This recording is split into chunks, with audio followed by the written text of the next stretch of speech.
हम लोग कभी जैनियों का विरोध नहीं किया, हम लोग हमेशा उसका आस्था का ख्याल रखें, लेकिन वो लोग हमेशा हमारे आस्था का खिलवाड़ करते हैं। देखिए यहाँ मारंग मुरुंग का बोर्ड लगा हुआ था, कुछ महीना पहले ये उखाड़ के फेंक दिया गया था, लेकिन जैनियों ने देखा कि अगर इको सेंसिटिव जोन रहेगा तो यहाँ पर हम लोग अपना मंदिर नहीं बना सकते, अपना ट्रस्ट नहीं बना सकते, अपना घर नहीं बना सकते, तो अपनी कोठियाँ नहीं बना सकते। तो इन लोगों ने क्या किया कि इको सेंसिटिव जोन को हटाने का षड्यंत्र के तहत हटाने का काम कर रहे हैं। इसके 3 बाबा के बयान आता है। एक बाबा कहता है कि माला छोड़ो और भाला पकड़ो, तो तुम बोल रहे हो कि भाला पकड़ो, तो साला हम भाला लेके पैदा लिए हैं, आओ यहाँ देखते हैं, मुकाबला करो, आके देखते हैं। वो लोग वहाँ दावा क्यों नहीं करते कि बिहार में ये पर्यटन स्थल होना चाहिए, ये जैनियों का है, वहाँ क्यों नहीं दावा करते? ये क्यों यहाँ दावा करते हैं कि पारसनाथ हमारा है? पारसनाथ किसी का बाप का नहीं है। तो तुम्हारा जब औकात इतना पैसा देने का है तो तुम बिहार सरकार को काहे नहीं कहते कि पावापुरी और वैशाली को मुक्त कर दे? आप वहाँ दावा क्यों नहीं करते? तुम्हारे में इतना पैसा है तो काहे नहीं खरीद लेते? हम हमारे जमीन को खरीदने चलना चाहते हैं। पैसा बोलता है ये सरकार पूंजीपतियों की, चाहे सेंट्रल की मोदी सरकार हो, चाहे राज्य की हेमंत सोरेन की सरकार हो, दोनों के दोनों ये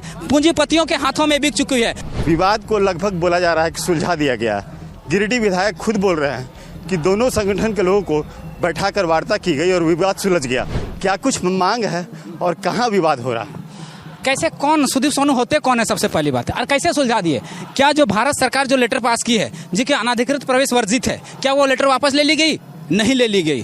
क्या उनको जो जैनियों के द्वारा यहाँ के स्थानीयों का, मूलवासियों का, आदिवासियों का जो बहिष्कार किया जा रहा है, क्या वो समय में बन गया? नहीं बन गया। हम लोग कभी जैनियों का विरोध नहीं किया, हम लोग हमेशा उसका आस्था का ख्याल रखें, लेकिन वो लोग हमेशा हमारे आस्था का खिलवाड़ करते हैं। देखिए यहाँ मारंग मुरुंग का बोर्ड लगा हुआ था, कुछ महीना पहले ये उखाड़ के फेंक दिया गया था।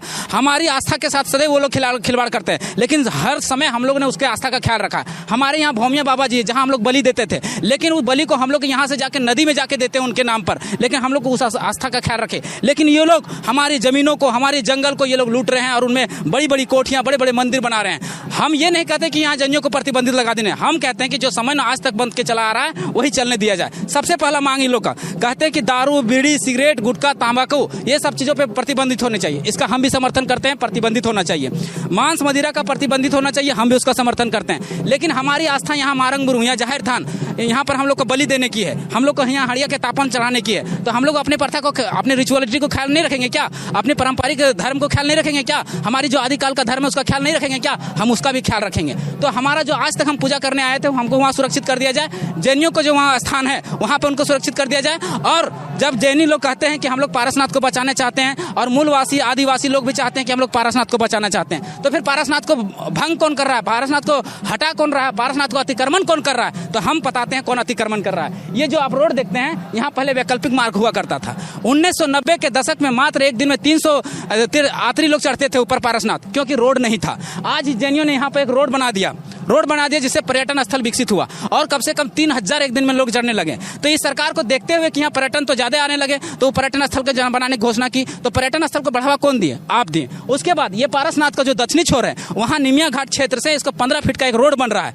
15 फीट का, जो पारसनाथ के पहाड़ तक कार चढ़ेगी। तो पर्यटन को बढ़ावा कौन दे रहे हैं? आप दे रहे हैं। फिर कहते हैं कि पर्यटन स्थल नहीं बनना चाहिए, हम भी उसका विरोध करते हैं कि पर्यटन स्थल नहीं बनना चाहिए। क्यों? क्योंकि पारसनाथ अति संवेदनशील क्षेत्र है, इको सेंसिटिव जोन है, जहाँ दुर्लभ पक्षी, दुर्लभ जीव जंतु, दुर्लभ पेड़ पौधे, औषधीय गुणों वाले सारे संसाधन यहाँ मौजूद हैं, उसको इको सेंसिटिव जोन में रखा जाना चाहिए। और इको सेंसिटिव जोन का मतलब होता है कि वो 26 किलोमीटर के दायरे में वहां पर कोई भी गैर वानिकी कार्य नहीं हो सकता। जैसे आप मंदिर नहीं बना सकते, ट्रस्ट नहीं बना सकते, और भी किसी तरह के कार्य नहीं कर सकते। लेकिन जैनियों ने देखा कि अगर इको सेंसिटिव जोन रहेगा तो यहाँ पर हम लोग अपना मंदिर नहीं बना सकते, अपना ट्रस्ट नहीं बना सकते, अपना घर नहीं बना सकते, तो अपनी कोठियां नहीं बना सकते। तो इन लोगों ने क्या किया कि इको सेंसिटिव जोन को हटाने का षड्यंत्र के तहत हटाने का काम कर रहे हैं। उसके बाद ये लोग कहते हैं कि हम यहाँ के लोगों का विकास करते हैं। आप यहाँ के आसपास जितना गांव है, 15-20 जितनी भी गांव हैं, सभी गांव में आप जाके मूल्यांकन कर लिए कि वहाँ पानी का, पीने का पानी है, वहाँ शिक्षा का व्यवस्था है, वहाँ का स्वास्थ्य का व्यवस्था है। कुछ नहीं किया है जैनियों ने, केवल यहाँ लूटने का काम किया इन जमीनों को। और हम एक बात पूछना चाहते हैं, जब यहाँ की जमीनें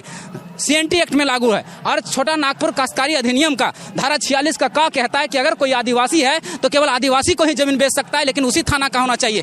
तो फिर ये गुजरात, महाराष्ट्र से आए हुए जैनी लोग यहाँ जमीन कैसे खरीद ले, यहाँ इतनी बड़ी बड़ी कोठियां कैसे बना लिए, ये सोचने वाली विषय है। उसके बाद धारा 46 का कहता है कि अगर कोई ओबीसी है तो केवल ओबीसी को ही जमीन बेच सकता है, लेकिन उसी जिला का होना चाहिए। लेकिन ये बाहर से, लंदन, यूपी, जहां से भी आए हुए जैन हैं, पूरे भारत से, पूरे इंडिया से कहीं भी जैन आए और यहाँ जमीन खरीदे तो किस आधार पर खरीदें? जबकि यहाँ की सारी जमीनें तो या तो वन विभाग के अंतर्गत है, या तो फिर जीएम लैंड है, या तो सीएनटी के अंदर है। लेकिन ये जमीनें कैसे खरीदी गई? उसके बाद इसके 3 बाबा के बयान आता है। एक बाबा कहता है कि माला छोड़ो और भाला पकड़ो, तो तुम बोल रहे हो कि भाला पकड़ो, तो साला हम भाला लेके पैदा लिए हैं, आओ यहाँ देखते हैं, मुकाबला करो, आके देखते हैं।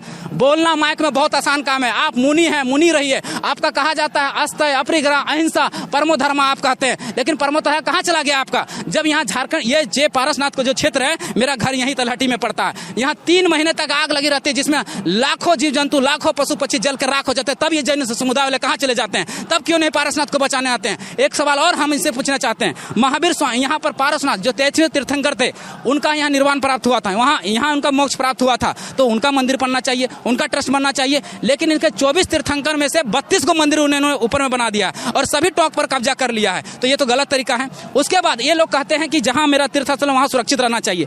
तो 24वें तीर्थंकर जो महावीर स्वामी हुए, उनका जन्म स्थल वैशाली है और उसका जो मोक्ष प्राप्त करने का स्थान है पावापुरी, और दोनों ये बिहार में, और दोनों बिहार सरकार ने उसको पर्यटन स्थल घोषित करके रखा है। वो लोग वहां दावा क्यों नहीं करते कि बिहार में ये पर्यटन स्थल होना चाहिए, ये जैनियों का है? वहां क्यों नहीं दावा करते? ये क्यों यहाँ दावा करते हैं कि पारसनाथ हमारा है? पारसनाथ किसी का बाप का नहीं है। संविधान का धारा 46 का क्या कहता है, 48 का क्या कहता है कि नदी, नाला, पहाड़, पर्वत, ये जितने चीज हैं, ये सभी जन समुदाय का है, सभी धर्मों का है, सभी व्यक्ति का है। इसमें किसी एक समुदाय का, एक व्यक्ति का, एक धर्म का अधिकार कभी नहीं हो सकता। तो इन लोग कैसे दावा जताते हैं कि पारसनाथ हमारा है? पारसनाथ किसी का नहीं है, किसी का बाप का नहीं है। ये सभी समुदाय का, सभी धर्मों का, सभी जातियों का, सभी का है। ये किसी का अधिकार एक बाप का नहीं हो सकता। और अनाधिकृत जो प्रवेश वर्जित किया है इन लोगों ने, उस पर जल्द से जल्द उस कॉलम को हटाया जाए। अगर हमारा बहिष्कार करेंगे तो हम जैनियों का बहिष्कार करेंगे, ऐसा बहिष्कार करेंगे कि यहाँ घुसने तक नहीं देंगे। वो लोग कहते हैं उखाड़ के फेंक देंगे। एक मुनि कहता है कि हम कितना पैसा चाहिए झारखंड सरकार को, हम यहाँ नट्टी तक भर के देंगे। तो तुम्हारा जब औकात इतना पैसा देने का है, तो तुम बिहार सरकार को काहे नहीं कहते कि पावापुरी और वैशाली को मुक्त कर दे? आप वहाँ दावा क्यों नहीं करते? तुम्हारे में इतना पैसा है तो काहे नहीं खरीद लेते? हम हमारे जमीन को खरीदने चलना चाहते हैं, आप क्या पैसा दिखाने का? हम तब भी जीवित थे जब हमारे यहाँ पैसा नहीं था। हम वो आदमी हैं जो भुइहरी करके, कुटकट्टी करके, मुंडारी करके हमने खेत बनाया, हमने अपने जीवन शैली को, अपनी पद्धति को, अपनी रिचुअलिटी को विकसित किया है। आप हमें जीना सिखाइएगा। हम वहां से आदमी हैं, हम जहां से विकसित हुए हैं वहां तक आप सोच भी नहीं सकते। हम वहां से विकसित हुए हैं, हम इस तलहटी के निवासी हैं, हम यहाँ के दुख को जानते हैं, हम यहाँ के दर्द को जानते हैं। ये लोग जितने भी स्थानीय हैं, मूलवासी, आदिवासी के दुकानों से ये लोग प्रतिबंध लगा रहे हैं कि यहाँ से सामान ना खरीदा जाए। ठीक है, मत खरीदिए, हम भी यहाँ घुसने आपको नहीं देंगे। जब हमारा जमीन जाएगा, जब हमारा जंगल गया है और हम ही को नहीं रोजगार मिलेगा, तो हम तुमको क्यों घुसने देंगे? सिंपल सी बात है। हम किसी धर्म, जाति, विशेष लिंग या संप्रदाय का विरोधी नहीं है, लेकिन अगर हमारी माटी पे आंच आई, हमारी अस्मिता पे आंच आई, तो हम किसी को नहीं बख्शेंगे। हम नहीं जानते संविधान को, हम नहीं जानते उस लोकतंत्र को। अगर हमारी माटी पे आंच आई, हम संविधान को फॉलो करते हैं, हम संविधान को मानते हैं तभी तक, जब तक हमारे पर अतिक्रमण नहीं हुआ। अतिक्रमण केवल यहाँ टाटा, बीसीएस, सिसल, मेसन, वेदांता ही नहीं कर रही है, यहाँ धर्म के नामों पे जमीनों को लूटा जा रहा है। हमारे आदिवासी भाई बहन किन्हीं को चेहरे में देखिए, कोई लगता है कि ये लोग लड़ने वाले लोग हैं, किन्हीं का विरोध कर सकते हैं? नहीं कर सकते हैं। आज जहाँ आप देख रहे हैं घना जंगल, यहाँ ऊपर चढ़ के देखिएगा तो बड़ी बड़ी मंदिरें बन चुकी है। तो वो अतिक्रमण अब हम नहीं चलने देंगे। आज तक हम मांग करेंगे सीधे तो दोनों संप्रदाय से कि आज तक जैन समुदाय में और स्थानीय मूलवासी आदिवासियों के दोनों के जो समन्वय बन के चला आ रहा था, वही रिचुअलिटी को चलने दिया जाए। वो अपने स्थान पर पूजा करें, हम अपने स्थान पर पूजा करें, हम अपने धर्मों को माने, वो लोग अपने धर्मों को माने, और जो चीजें हैं जो प्रतिबंधित के लायक है उसको प्रतिबंध किया जाए और इको सेंसिटिव जोन में ही इसको रहा जाए, ताकि यहाँ कंस्ट्रक्शन के कार्य कम हो, ताकि वहाँ पर पहाड़ पर्वत, नदी, नाला सुरक्षित रहे, पशु पक्षी हमारे सुरक्षित रहे, क्योंकि हम प्रकृति के पूजक हैं, हम प्रकृति को पूजा करते हैं। प्रकृति जब सुरक्षित रहेगी, जब बचेगी, तभी तो हम कुछ कर सकते हैं, हम कुछ पा सकते हैं। तो हमारा ये चीज़ें सुरक्षित रहनी चाहिए, यही हम मांग करते हैं। उसके बाद जितना चीज़ें इन लोगों ने मांग रखी है, उन मांगों को हम भी कहते हैं कि पर्यटन स्थल ना बने, तंबाकू, गुटखा, सिगरेट, ये सब चीज़ें बंद रहे, ये भी हम भी मानते हैं। लेकिन इको सेंसिटिव जोन को जो हटाया है, सरकार फिर से बहाल करे, और जो अनाधिकृत ट्रैकिंग जो लिखा है उस कॉलम को हटा दिया जाए, क्योंकि हम ये पारसनाथ पहाड़ा हमारा जीवन आधार है, इससे हमारा जीवन चलता है। हम यहाँ से जड़ी बूटी, जीवन की सारी वस्तुएं, जड़ी बूटी, लकड़ी वगैरह जितना भी सामान है, हम यहाँ से लेके जाते हैं। हम अपने पशुओं को चराने के लिए पात पलाह वगैरह लेके जाते हैं। तो हम कहेंगे कि हम यहाँ लेने जा रहे हैं पात पलाह, तो वहाँ अंदर से ऊपर से चढ़ने ही नहीं देगा कि क्यों चढ़ रहे हैं आप, तो कहेगा कि हम पात पलाह लेने चढ़ रहे हैं, तो नहीं, अनाधिकृत ट्रैकिंग वर्जित है, तो उसको रोक देगा।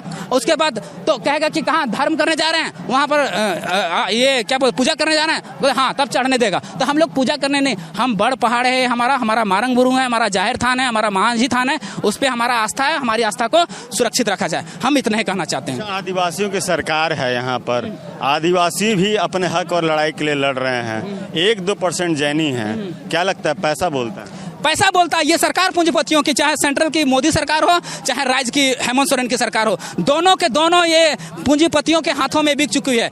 1% पूंजीपति लोग, 1% यहाँ इस क्षेत्र में 0.1% भी चैन नहीं है, 0% 1% भी नहीं। लेकिन उन लोगों ने देखिए 8 दिन के आंदोलन में इतना बड़ा हंगामा खड़ा कर दिया। और हम लोग 1 साल से आंदोलन कर रहे हैं अपनी भाषा और अपना खतियान के लिए, आज तक सरकार की हिम्मत नहीं हो कि उसको लागू कर सके, जिससे हमारी अस्मिता की रक्षा होती है, जिससे हमारा अधिकार की रक्षा होती है। तो सोचने वाला विषय है कि ये पूरा पूंजीपतियों की सरकार है, जिसके हाथों में पूंजी है, वही सरकार चलाता है, वही सिस्टम को चलाता है।